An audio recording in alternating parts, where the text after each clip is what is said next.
আসসালামু আলাইকুম। বাংলাদেশ পুলিশের একটি কাঙ্ক্ষিত পদ ক্যাডেট সাব ইন্সপেক্টর নিরস্ত এর নিয়োগ বিজ্ঞপ্তি প্রকাশিত হয়েছে। পুলিশের এসআই নিয়োগের এই বিজ্ঞপ্তিতে পদ সংখ্যা আছে 1000-এর মতো, আর বয়সসীমা হচ্ছে 20 অক্টোবর 2024 তারিখ পর্যন্ত। সাধারণ প্রার্থীদের ক্ষেত্রে 19 থেকে 27 বছর বয়স হতে হবে, আর মুক্তিযোদ্ধা কোঠা থাকলে বা মুক্তিযুদ্ধর সন্তান হলে সেক্ষেত্রে 32 বছর পর্যন্ত বয়স।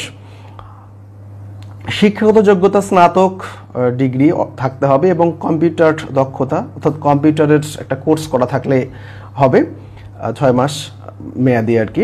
বৈবাহিক অবস্থা হচ্ছে অবিবাহিত হতে হবে, তালাক প্রাপ্ত বা তালাক প্রাপ্তা গ্রহণযোগ্য নয়। উচ্চতা 5 ফুট 6 ইঞ্চি পুরুষের ক্ষেত্রে, আর 5 ফুট 4 ইঞ্চি নারীদের ক্ষেত্রে। বুকের মাপ পুরুষদের ক্ষেত্রে শুধুমাত্র স্বাভাবিক অবস্থায় 32 আর সম্প্রসারিত অবস্থায় 34। আবেদন শুরু হচ্ছে 5 অক্টোবর থেকে আর আবেদন চলবে 20 অক্টোবর পর্যন্ত। আবেদনের ফি হচ্ছে 40 টাকা। এখানে লিঙ্ক দেওয়া আছে, আমি ভিডিওর কমেন্টেও লিঙ্ক দিয়ে দিচ্ছি। যারা আগ্রহী তারা পুলিশের এসআই পদে আবেদন করবেন। প্রাথমিক স্ক্রিনিংয়ের জন্য আবেদন করবেন অনলাইনে। ধন্যবাদ।